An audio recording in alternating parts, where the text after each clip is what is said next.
Should I grade my Pokemon cards? Hey everyone, today's Talk About It Tuesday is going to be all about grading Pokemon cards. I'm going to tell you about grading criteria, who you might want to grade with, and talk about a few grading companies that we use the most. In another video, I will explain how to actually submit a card for grading, but for this one, we're going to stick to the basics, okay? So starting off, there are 4 criteria for grading cards. You have centering, corners, edges, and surface. Okay, let me hold up a card. Centering. The image on the card should be centered within a specific parameter. So it's going to want to be equal between all the borders here, okay? Corners here. The card should have 4 sharp corners. Edges. These are the edges. The card should have minimal wear along the edges. And surface, which is the front of the card. The card should have minor surface defects, including scratches and dents. It should have its original gloss if it's a foil card, and it should have a minimal amount of specs. A little more details about the 4 criteria. So centering, typically if a card is really off-centered, it's pretty obvious, unless it doesn't have like a well-defined border. Sometimes cards don't have like a border like this. It's kind of just all blended together. The front of the card does hold more weight for centering, but the back is also important, so don't discount the back centering. Corners, you want to make sure your corners are cut well and they're well rounded, that they don't have any extra, little paper particles left on here if it wasn't cut very well. Those aren't good. Edges, smooth edges, minimal whiting, which is when the surface wears away somehow. You don't want indents, divots, missing colors in any part. And then your surface, you want to check the surface with a light. That is super helpful, especially with foil cards. Scratches on your surface can knock down your grade a lot. So you're going to want to make sure your cards are sleeved and top loaded if they're very high value. And you also don't want like dust, any type of sticky whatever getting on your card, because that's going to knock it down in grade. And you can check out different grading tools to help you. This is a centering tool.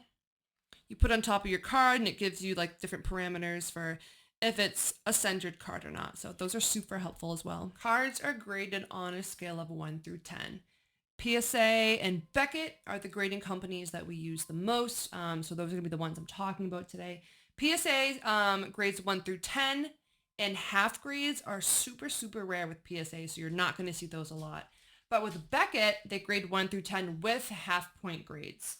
And they have that black label pristine card. We'll talk about that a little later. When deciding on what grading company to send your cards to, you have to first think about your goals. Are you grading the cards just for fun? Are you grading for a future investment? Or are you grading for a quick flip? If you are grading for funsies and aren't necessarily worried about selling it anytime soon or resale value, investment purposes, go with whatever company you want. It's whatever your preference. If you're planning to hold it for long-term investment, I would highly recommend PSA or Becket. PSA and Becket are well known and easily recognized. PSA 10s and Becket 10s, for example, are already worth more than, say, CGC 10s in the present day. So if you are looking for a quick flip, this can be tricky if you're grading modern. A lot of times with modern, if you aren't getting at least a 9, you might spend more on grading and the actual card than the value of the graded card in that lower grade. That's because modern hasn't had enough time to appreciate yet. So if you're grading for a quick flip with modern, I would be highly selective with what you send. PSA and Becket graded cards typically sell the fastest though. If you get a lower modern grade, you might be sitting on that for a while before you can sell that for a profit, just so you know. But not always. These are just potentially. All right, now I'm going to go into some grading companies that we love to send our cards to. PSA, Professional Sports Authenticator. Don't let the name mislead you. They also grade Pokemon, they grade Yu-Gi-Oh!, they grade Magic, all of those, all right? PSA is a super popular choice to grade cards amongst Pokemon collectors Since their opening in 1999, they have certified over 65 million items, which is wild to think about. So I'm going to talk about PSA pricing, okay? So PSA, when you send your cards to grade at PSA, they have pricing tiers based on the end value of the graded card, all right? So if you are sending a bulk submission, for example, which is a 20 card minimum, the lowest tier is going to cost you $14.99 a card, $14.99 a card if the declared value is $200 or less. So when you submit a card for grading, say you have a Charizard card and you're like, this is going to get a PSA 10, and I think in a PSA 10, after doing some research, it's going to be $199. So it fits under that first tier of under $200. The next tier above that is $18.99 a card, $18.99 a card. Again, a 20 card minimum, and those are for cards $500 or less. And let me emphasize, cheapers creepers.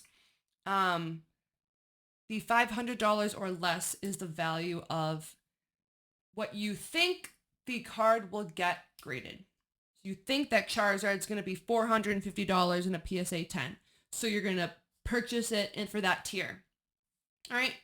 There are more tiers, with the most expensive being $499.99 per card for under 10,000, but more than 5,000, in that range. So with potentially really high value cards, you want to be extremely, extremely selective. If you send a Shadowless Charizard at that $499.99 tier because you think it's going to get a 10, but it gets a 5, you might end up wasting hundreds of dollars. So please be careful. And if you are not sure yourself, ask for some advice. You can post online if you know anyone that can look at it in person, maybe bring it to a card shop. I mean, no one can ever exactly predict what a card is going to grade at, but you don't want to just like think something's a 10 and you get a 5. That's awful.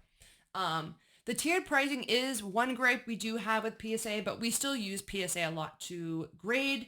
Turnaround time depends on what you send. But bulk is typically 45 business days. Sometimes it takes a little longer. Sometimes it comes in a little sooner. Just how it works. Now to talk about Becket. Becket is our favorite company to grade with. One of those reasons, they have a flat rate. We are also an authorized Becket partner, so we're a little biased. We do love our Becket. So Becket offers graded cards with or without subgrades. So if you don't get the subgrades, that's going to be $14.95 a card. And that doesn't increase with the value of the cards. Just like if you think the card you're going to send in as a PSA, a Becket 10 is going to be $10,000, it's still $14.95 with no subgrades. But if you do choose the subgrades, it's going to be $17.95 per card. So subgrades break down the grade that each of the criteria get. For example, you might get a card with centering of 10, edges 9, surface 9, and corners of 10. So we personally, when we send to Becket, always get the subgrades. I like to know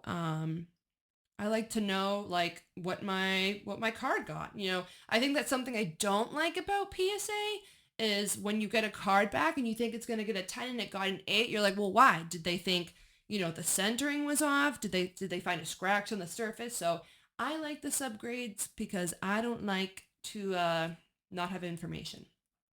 So if you want faster turnaround with time, Becket, you can pay more per card, but like PSA, the standard is going to be 45 business days. So while PSA always has their red label, Becket has a lot of different colored labels. So let me show you some examples of PSA slabs and Becket slabs in all the different colors. Okay, I have some, I called them slabs like a couple seconds ago. That's just another term for graded cards. People call them slabs. So this is a PSA 10 Charizard card. You can see the red label. No matter what grade it gets, it's still going to have that red label for PSA. Probably a little bit of a reflection right now, but this is a Becket 9.5 with a gold label. So 9.5s and 10s have a gold label. And 9 and under for Becket have a silver label. Silver label. If I had to redo my video every time like I stumbled on a word, I would be here for 12 days. And this is what a Becket black label looks like. Gorgeous. Black label, gold centering, edges, corners, and surface, all 10. I meant to say gold writing, but you know me, I can't speak. So, everyone dreams and hopes for a Becket black label. It's the coolest thing. I don't even... This card right here is $500. If it was regular Becket 10, it would be less than that for sure.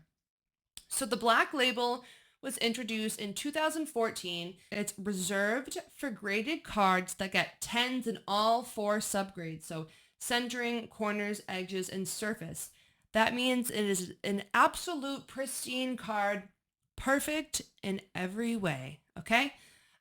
Black label 10 graded cards can sell for multiple times the amount more than a gold 10. There have been times when a black label Becket card sold for more than 10 times what the value of a Becket regular 10 was, which is crazy.